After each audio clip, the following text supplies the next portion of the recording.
So these 9-axis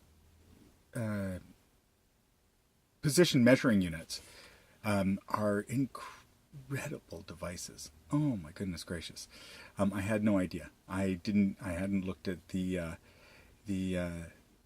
product information. I just went by the data sheet and started hooking it up, trying to get data out of it.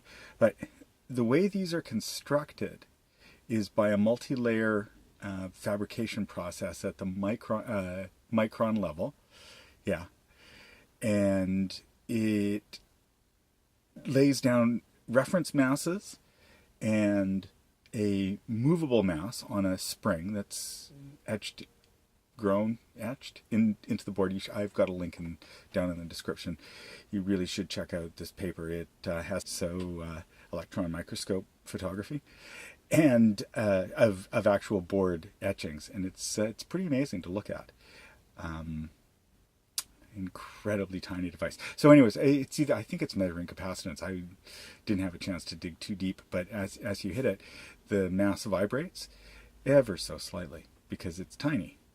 But it varies. That physical variation creates a electrical signal that can be interpreted through a capacitance changing, because you've got two plates essentially that are moving together and farther apart.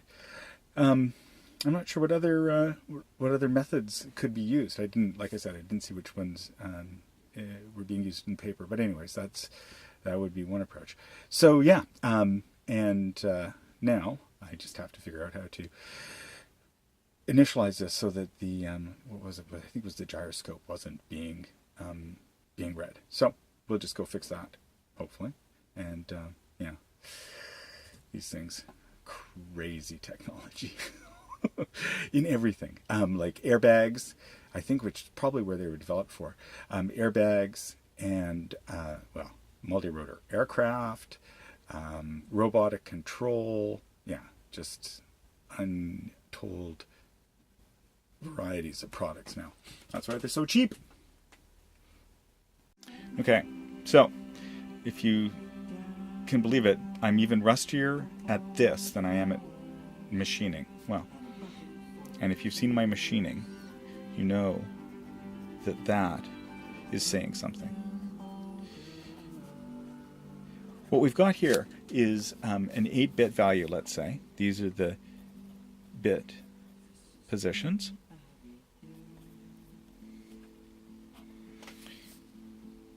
High order bit, low order bit. Just in case it makes a difference, which it usually does. Which order are you going to send the bits down the line in? So we're going to be doing a couple of things with this list of bits. One of the things I want to do is use it as a crutch to do some binary to hex to decimal conversions. So we're going to be using that, as well as using our 16-bit equivalent, which is ones and then 16s. And you get that because your character set for hex is 0, 1, 2, 3, 4, 5, 6, 7, 8, 9, 10, 11, 12, 13, 14, 15. 0 to 15, which is 16 individual characters. And that is where you get your power of 16 up here. So, hex.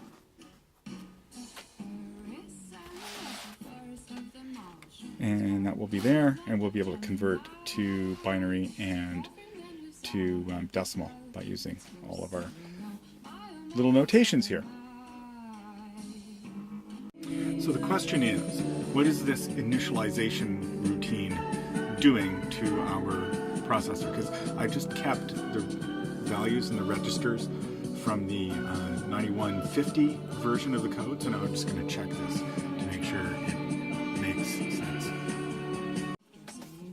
So the first thing we're going to do is we're going to investigate what commands we're sending to the chip according to the old version of the code. So the first one is a command to register 24, write in register 24, 40. So what is that? That's okay, so that's 4 16s, 64 is the decimal version of that. And what is 64 decimal in binary? Well, it's that. Zeros everywhere else. And that's the bit string that we're going to be sending to represent hex 40, 64 decimal, 64 decimal in binary 01000000. There you go. That's how you do it. Okay, and this is what we get. So register 24 has these as the significance of the bit. So the bottom 4 bits nibble, and then these 4 bits are individual toggles. So if there's a 1 here, that toggles that bit. If there are zeros everywhere else. So anytime you have a 1, you're toggling this bit, but this is representing a value. And there will be a table down below saying what value that represents. And that is represented by this table. So you've got the different values that the bottom 4 bits could take and the I2C master clock speed. So we're setting it to 0. We're going to have a clock speed of 348 kilohertz. So just so we can take notes of that, remember, it was the bottom 4 bits being set to 0 that implied that our master clock bus speed was going to be 348 kilohertz. And that's what we will be expecting for a speed from the chip. Also, setting this bit means that we have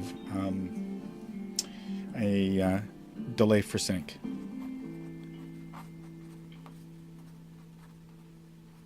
So that we make sure that our data coming from our slave, which is the magnetometer, which is what we're trying to get working, needs to sync up with.